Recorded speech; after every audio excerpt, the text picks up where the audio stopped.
Hello friend, welcome back to the channel.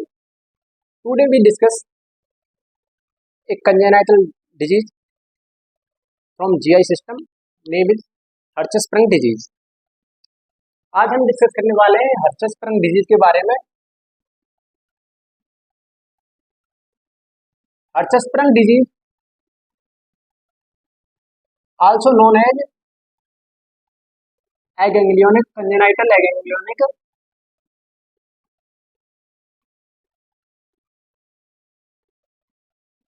megacolon. Congenital aganglionic megacolon means, देखिए, congenital means by birth present रहेगी, aganglionic means ganglion absent रहेंगे इन colon. Mega शब्द क्यों use में लिया है यहाँ पर मेगा वर्ड, क्योंकि देखिए कॉलोन डिफेक्ट में बात करें तो कॉलोन का साइज जहाँ ये डिफेक्ट प्रेजेंट होता है कॉलोन के जिस पार्ट में, उससे ऊपर वाला पार्ट क्या हो जाता है, डिस्टेंड हो जाता है. मान लीजिए यहाँ पर डिफेक्ट प्रेजेंट है कॉलोन के अंदर, तो इससे ऊपर वाला पार्ट है वो क्या हो जाएगा, डिस्टेंड हो जाएगा. इसलिए वर्ड में यूज में लिया है मेगा कोलोन.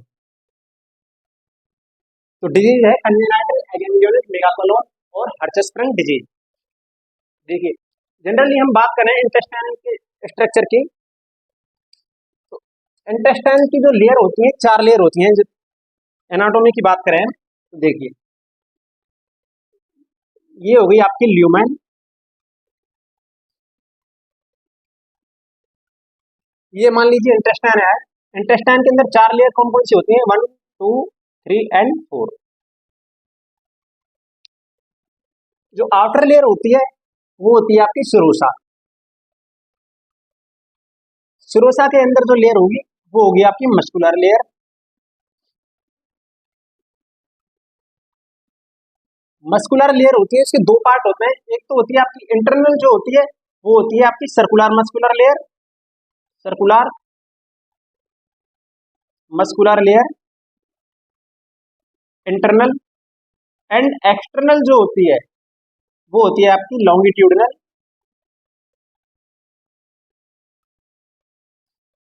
मस्कुलर लेयर, जैसे देखिए ये हो गई इंटरनल और ये हो गई आपकी external layer, external muscular layer and ये है आपकी इंटरनल.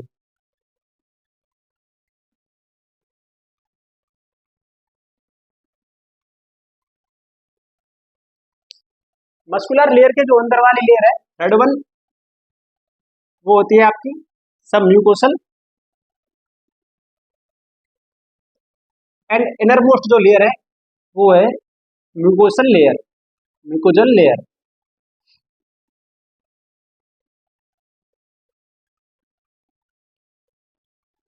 और देखिए होता क्या है, जो आपकी मस्कुलर लेयर है इनके बीच में पैरासिम्पैथेटिक नर्वस सिस्टम है, उसका फ्लेक्सस प्रेजेंट होता है या कहीं गैंग्लियोनिक लेयर प्रेजेंट होती है. जो दोनों मस्कुलर लेयर के बीच में गैंग्लियोनिक फ्लेक्सस प्रेजेंट है वो होता है आपका ऑर्बैक फ्लेक्सस या माइएंट्रिक फ्लेक्सस. ऑर्बैक्स फ्लेक्सस या माइएंटेरिक फ्लेक्सस. एंड जो आपकी सबम्यूकोसल लेयर है, सबम्यूकोसल लेयर के अंदर में जो फ्लेक्सस प्रेजेंट होता है उसे बोला जाता है मीजनर्स फ्लेक्सस या सबम्यूकोसल फ्लेक्सस.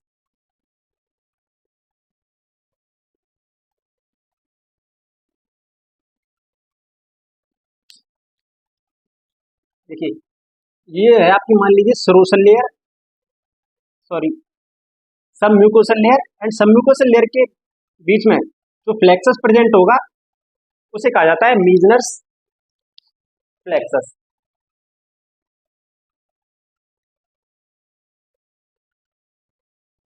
मीजनर्स फ्लेक्सस. जो फ्लेक्सस हैं वो होते हैं आपके पैरासिम्पैथेटिक नर्वस सिस्टम का part, parasympathetic nervous system.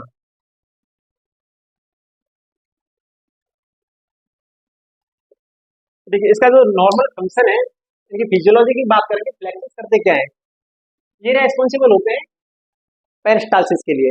Intestine के अंदर पेरिस्टालसिस के लिए क्या आपका मीजनर फ्लेक्सस एंड और फ्लेक्सस क्या करेंगे, पेरिस्टालसिस करेंगे। उसकी वजह से जो फीकल मैटर है वो क्या होगा, आपका इंटेस्टाइन के अंदर आगे मूव करेगा। हर्ट्ज-स्प्रिंग डिजीज में क्या होता है, बाई बर्थ मेनली होता है आपका जो एब्सेंट होता है, और बैक फ्लेक्सस से क्या रहेगा, एब्सेंट रहेगा। इसके साथ में हो सकता है आपका मीजनर फ्लेक्सस है वो एब्सेंट रहे। ये कंडीशन होती है आपकी कंजेनाइटल एगेंगलियन मेगाकोलोन। देखिए फिजियोलॉजी में होगा क्या है इसकी में, कि जब ये फ्लेक्सस एब्सेंट रहेंगे तो पेरिस्टालसिस नहीं आएंगी, पेरिस्टालसिस प्रेजेंट नहीं होंगी तो जो पार्ट अफेक्ट हुआ है, जिस पार्ट में कॉलोन के जिस पार्ट में फ्लेक्सस एब्सेंट है, उस पार्ट में क्या रहेगा, आपका कॉन्स्ट्रिक्शन रहेगा, नैरोइंग हो जाएगी उस पार्ट की। तो क्या होगा, फीकल मैटर है वो आगे मूव नहीं करेगा, जो फीकल मैटर है वो आगे मूव नहीं करेगा।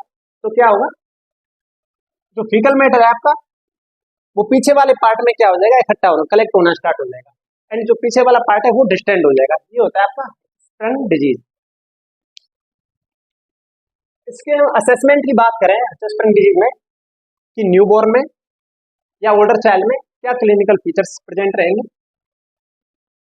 देखिए न्यूबॉर्न होगा, जो क्या होगा न्यूबॉर्न के अंदर, newborn does not pass meconium with in 24 hours. Generally क्या होता है कि न्यूबॉर्न 24 आवर्स में मेकोनियम या फर्स्ट स्टूल पास कर लेता है, बट इन हर्ट्ज-स्प्रिंग डिजीज होगी तो उस कंडीशन में क्या होगा, फर्स्ट 24 आवर में आफ्टर बर्थ मेकोनियम पास नहीं करेगा न्यूबॉर्न।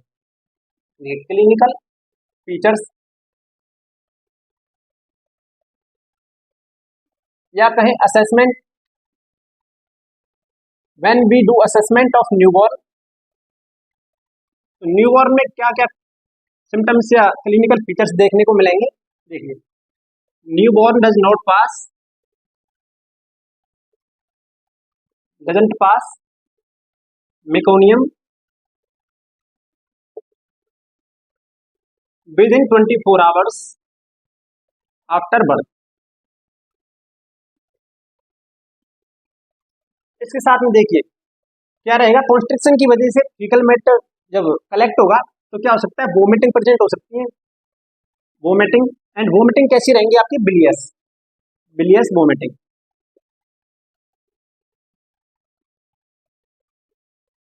बिलियस क्यों होंगी, क्योंकि जो ऑब्स्ट्रक्शन है वो ऑब्स्ट्रक्शन है आपका इंटेस्टाइन के अंदर, मीन्स एम्पुला ऑफ वेट है जहाँ से हेपेटोपैंक्रियाटिक डक्ट आपकी ड्यूडेनम के अंदर खुलती है, उससे नीचे ऑब्स्ट्रक्शन है, तो क्या बाइल प्रेजेंट होगा वोमिटिंग के अंदर। इसके अलावा ग्रोथ फेलियर रहेगी बेबी में, या कह सकते हैं पुअर वेट गेन। बिलियस वोमिटिंग होगी तो क्या डिहाइड्रेशन मिल सकता है देखने को, डिहाइड्रेशन।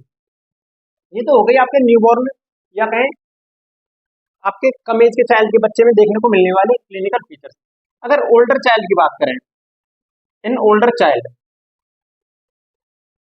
देखिए ओल्डर चाइल्ड में जब बेबी स्टूल पास करेगा तो देखिए कॉन्स्ट्रिक्टेड, ये आपकी है कॉलोन, रेक्टम एंड एनस। मान लीजिए ये एरिया क्या हो जाएगा आपका, नैरो हो जाएगा हर्ट्ज-स्प्रिंग डिजीज में।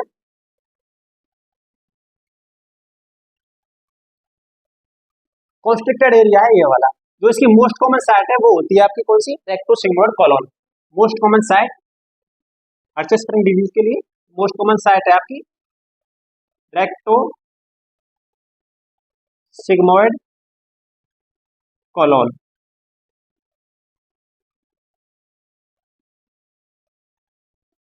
अब बेबी जब आपका स्टूल पास करेगा तो स्टूल जब इस कॉन्स्ट्रिक्टेड एरिया से पास होगा तो कैसे रिबन लाइक स्टूल निकलेगा, ऐसे फीते के जैसे इस तरह से स्टूल निकलेगा। तो इसे ओल्डर चाइल्ड के अंदर क्या मिलेगी देखने को, ribbon like stool, ribbon like stool. Important clinic features है, आप इसे स्टार मार्क कर सकते हैं। Ribbon like stool seen in hertz-spring disease. Growth failure रहेगी बच्चे के अंदर ओल्डर चाइल्ड में। अब इसके डायग्नोस्टिक वैल्यूएशन की बात करें, डायग्नोस्टिक क्या क्या डायग्नोसिस कर सकते हैं हर्ट्ज-स्प्रिंग डिजीज में।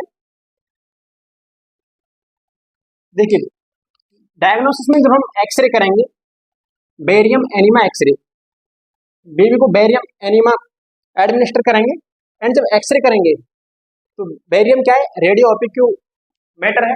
तो वो क्या है, जो एरिया है आपका, जैसे मान लीजिए हमने बेरियम एनीमा दिया, तो बेरियम एनीमा जब इसमें प्रेजेंट होगा पाथवे में, तो एक्सरे में क्या है, रेडियो ऑप्टिक वेव दिखेगा। तो जो ये नैरो पार्ट है वो आपको एक्सरे के अंदर आसानी से विजिबल होगा। तो क्या क्या डायग्नोस्टिक कर सकते हैं,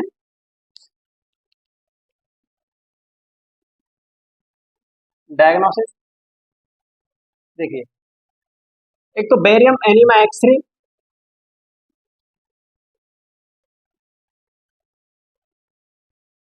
इसके अलावा जब हम इसका रेक्टल एग्जामिनेशन करेंगे,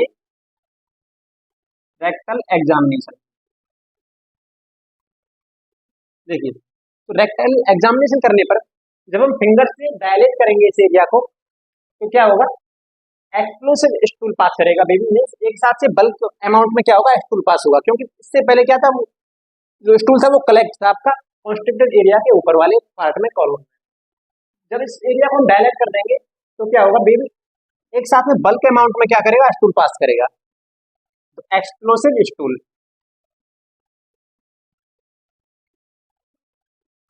एंड इससे कंफर्मेटरी टेस्ट की बात करें, कंफर्मेटरी टेस्ट, कंफर्मेटिव डायग्नोस या टेस्ट, तो वो होगा इसमें रेक्टल बायोप्सी।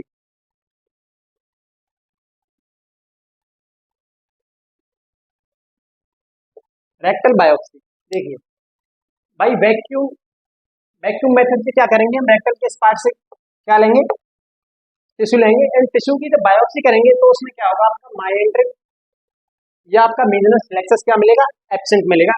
तो क्या कंफर्मेटरी डायग्नोस क्या है हर्टन डिजीज के लिए, रेक्टल बायोप्सी। इसके मैनेजमेंट की बात करें, हर्टन डिजीज का मैनेजमेंट कैसे किया जा सकता है, देखिए मेडिकल मैनेजमेंट में क्या देंगे हम इसको, स्टूल सॉफ्टनर दे सकते हैं, एनीमा दे सकते हैं, एंड डिहाइड्रेशन है बेबी को तो डिहाइड्रेशन का मैनेजमेंट करेंगे। पर इसके डेफिनेटिव ट्रीटमेंट की बात करें, तो मेडिकल मैनेजमेंट से इसका डेफिनेटिव ट्रीटमेंट तो हो नहीं सकता, क्योंकि एनीमा देने से ऐसा तो है नहीं कि आपका जो इंटेस्टाइन है उसमें क्या पैदा हो जाए, फ्लेक्सस पैदा हो जाए। तो क्या करना पड़ेगा, इसके लिए हमें डेफिनेटिव ट्रीटमेंट में सर्जरी करनी पड़ेगी। देखिए medical management, medical management, medical management में क्या करेंगे, मैनेज डिहाइड्रेशन,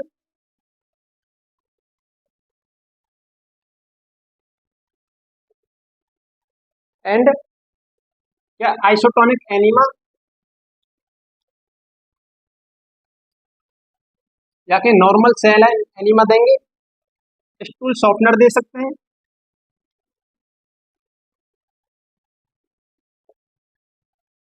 डाइट की बात करें, मान लीजिए ओल्डर चाइल्ड है, तो ओल्डर चाइल्ड में डाइट की बात करें तो डाइट कैसी दी जाएगी इसके अंदर, लो रेजिड्यू डाइट, लो रेजिड्यू डाइट।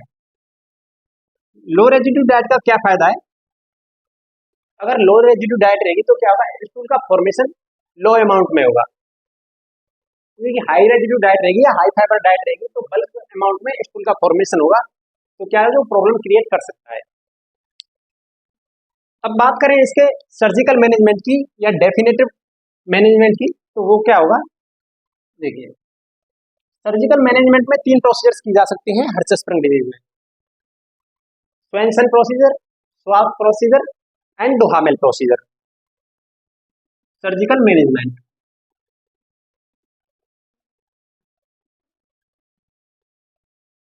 या कहें डेफिनेटिव, डेफिनेटिव मैनेजमेंट।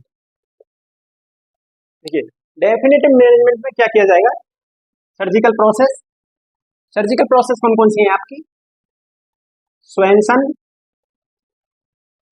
स्वाब्स,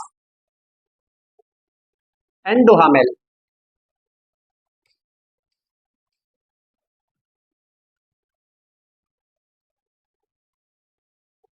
देखिए स्वेंसन प्रोसीजर के अकॉर्डिंग या स्वेंसन के अकॉर्डिंग सर्जरी के अंदर क्या किया जाता है, मान लीजिए ये है आपका डिजीज पोर्शन, ये मेगा कॉलोन, ये हो गया आपका डिजीज पोर्शन। इस पार्ट में क्या है आपका, प्लेक्सस एब्सेंट है।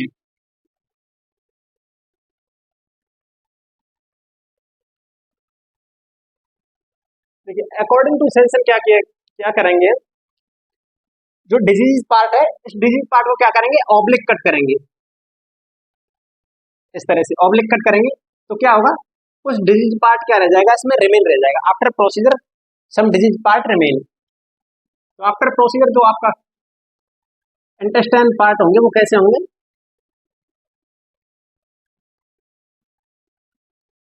देखिए ऑब्लिक इस तरह से निकाला है तो जो ये वाला बीच का पार्ट है वो आपका मिस हो जाएगा and some disease part remain.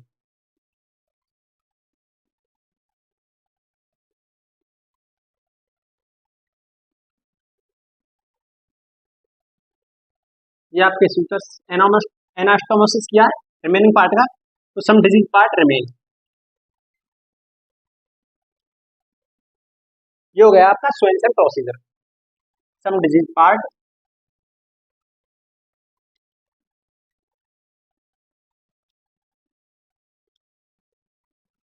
Remain after procedure.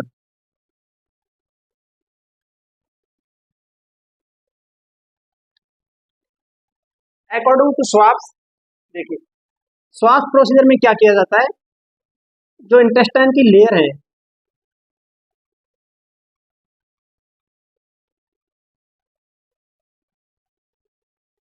मान लीजिए ये आपकी डिजीज पार्ट है, ये हो गई आपकी 4 लेयर इंटेस्टाइन की। स्वाप प्रोसीजर में क्या किया जाएगा, जो आपका इंटेस्टाइन की लेयर्स इसमें फ्लेक्सस प्रेजेंट है उन लेयर को क्या किया जाएगा, रिसेक्शन करके निकाल दिया जाएगा and serosal and muscular layer remain intact. After surgery कैसी दिखेगी ये इंटेस्टाइन आपकी,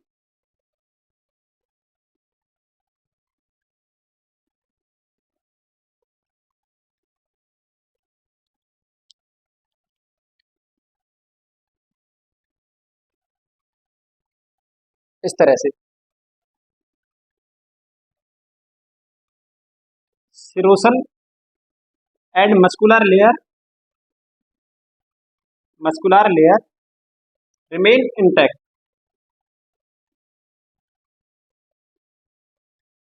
क्या किया है इसमें, कट या कहें रिसेक्शन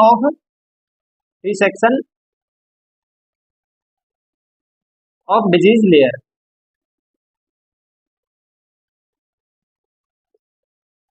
ये हो गया था स्वाप प्रोसीजर एंड डोहामेल प्रोसीजर। देखिए मोस्टली जो किया जाता है मैनेजमेंट में डोहामेल प्रोसीजर ही सबसे ज्यादा किया जाता है। देखिए डोहामेल प्रोसीजर में क्या किया जाता है, आपका जो डिजीज पार्ट है उसके ऊपर से क्या करेंगे, रिसेक्शन करके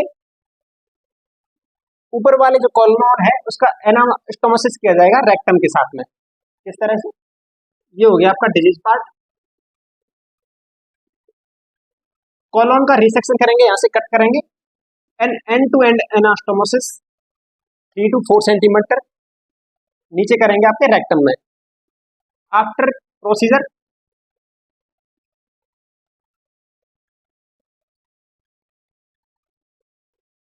देखिए ये हो गया आपका disease portion, aganglionic part and colon को क्या किया, रेक्टम से सीधा एनास्टोमोसिस कर दिया। ये आपका डोहामेल प्रोसीजर। कॉम्प्लिकेशन की बात करें इसमें, हर्टस्प्रिंग डिजीज में क्या क्या कॉम्प्लिकेशंस हो सकते हैं।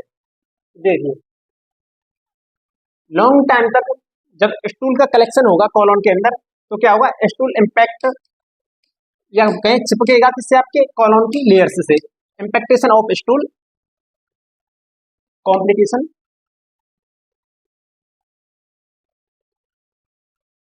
देखिए कॉम्प्लिकेशन में क्या होगा, impaction of stool in intestinal layer, impaction of stool in intestine layer.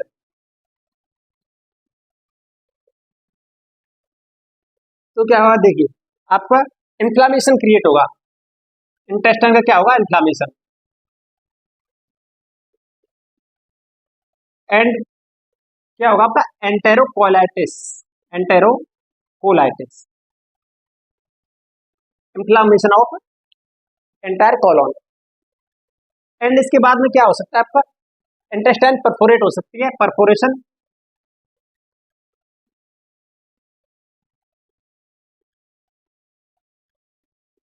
Intestinal perforation. क्या क्या इसके सिम्टम्स होंगे इंटेस्टाइनल एंटेरोकोलाइटिस में? देखिए एंटेरोकोलाइटिस के अंदर पेन देखने को मिलेगा, डायरिया कंडीशन मिलेगी, diarrhoea and pain and distend abdomen, distend abdomen, ये रहेंगे आपके साइन सिम्टम्स ऑफ एंटेरोकोलाइटिस। अगर परफोरेशन है तो उसमें क्या रहेगा, आपके स्टूल के साथ में ब्लीड भी प्रेजेंट होगा, blood in stool.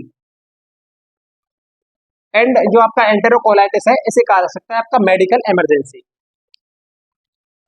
Medical emergency. क्यों?